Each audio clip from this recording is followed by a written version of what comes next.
I think it's safe to say we have all had an abundance of embarrassing moments in our lives, whether it's as children growing up or from the other week when you tried going to the gym and overestimated how heavy that weight truly was.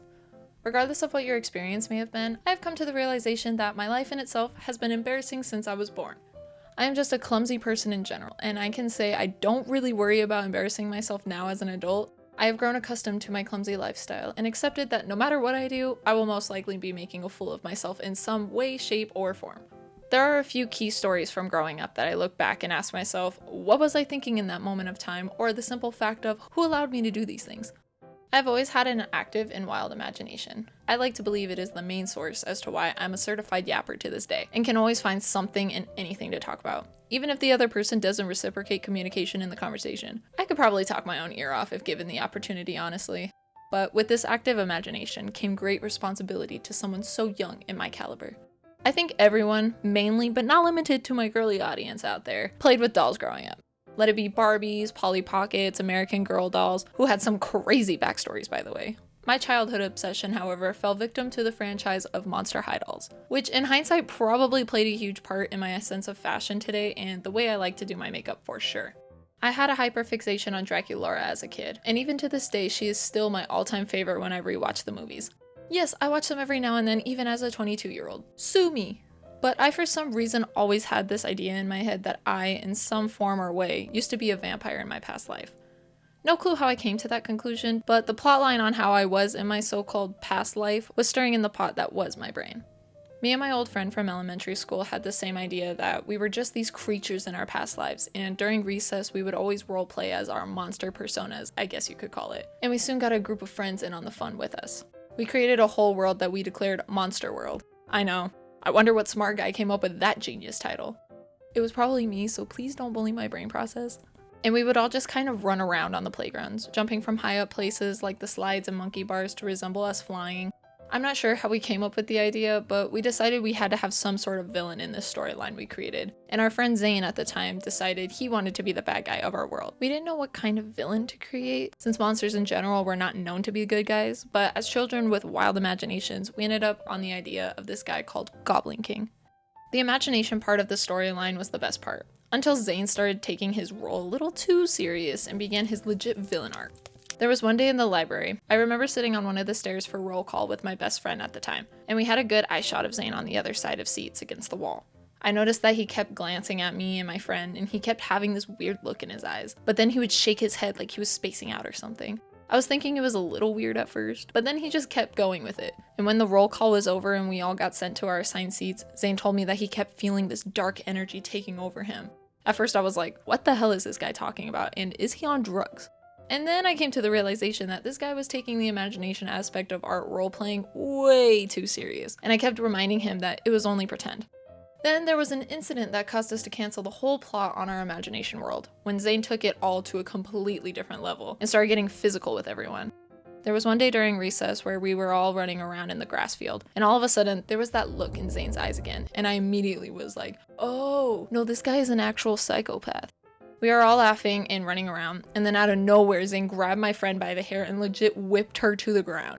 It scared the crap out of me and this other guy who played with us, and we all just watched as he started chasing everyone else to grab them and throw them all on the ground one by one, just sniping all of us. I don't think I've ran so fast in my life, and I was just screaming my head off as I ran to the teacher. Legit felt like I was in a horror movie being chased by Ghostface or something. That was the end of our role-playing days with Monster World, and I think Zane got sent to a behavioral class and ended up being labeled the crazy kid. I wonder where he's at now today. Hopefully he actually turned out to be sane and started his path in the acting field.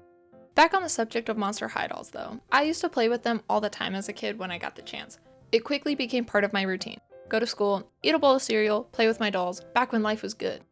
But as I started to collect my variety of dolls, my two sisters began showing interest in them as well. And we came up with some crazy stories that I also happened to get way too invested in. I know my older sister is going to automatically know what story this is. She always had her main doll be Laguna Blue. And there was one day where we were all playing in the loft hallway. I'm not entirely sure what the whole plot line of the story was during this time, but we ended up having her boyfriend Gil get into a car accident, and he was put on life support at our makeshift hospital, where he would end up dying. Talk about 0 to 100 real quick. Time passes in the story, we end up attending the funeral for Gil, and damn, that whole thing just tugged at my heartstrings. My sister had Laguna crying on top of the coffin we made for Gil, and she was really selling me on the whole thing. I felt like I was legit at the funeral and knew the guy like he was my own brother. Out of nowhere, I started bursting out into tears and could not get it together, and both my sisters started laughing in my face about it all. My bad I feel remorse of Laguna losing the love of her life. Gosh. I was so invested, I think I dropped my own doll and was just watching my sister's performance on the whole thing, and it felt so real. I just couldn't help myself and let the waterworks flow. We all laugh about it even to this day, and she felt bad that I was actually hurt about it, but she definitely found it more amusing than anything. Steering from the topic of monsters and dolls, let's talk about football. Not necessarily the sport itself, but on Super Bowl Sundays, all of our family members would get together for lunch, while the guys watched the football game. My cousins and grandparents would all come over, and we would all hang out and have so much fun. There was one Sunday where me, my little sister, and our cousins convinced our grandparents to take us to this model airplane park just down the street from our house. People would fly airplanes they built or bought, and we would just sit around and watch as they were airborne, and little things kept our attention at the time, so they took us without really thinking about it. We stayed for a while, and when they told us it was time to head back to the house, all of us kids decided it would be fun to race back to our grandparents' car. We all simultaneously started running for the car, and I took the lead by a long shot. Everyone started yelling my name, and I figured they were just yelling because I was so far ahead of them that they were just talking crap. Until I quickly met my demise with a chain that was separating the car parking from the park dirt. I clotheslined myself on the chain, and I swear I caught some air because I landed so hard on my back that I knocked the wind out of myself and immediately assumed I just died. My grandparents helped me up, and when I caught my breath, I broke out into tears from the pain of rocks launched into my back and almost immediately developing a black eye. They put me into the car, and to this day I remember how sore my body was from landing so hard on the ground and my face feeling swollen and just throbbing from literal metal whipping me directly in the face.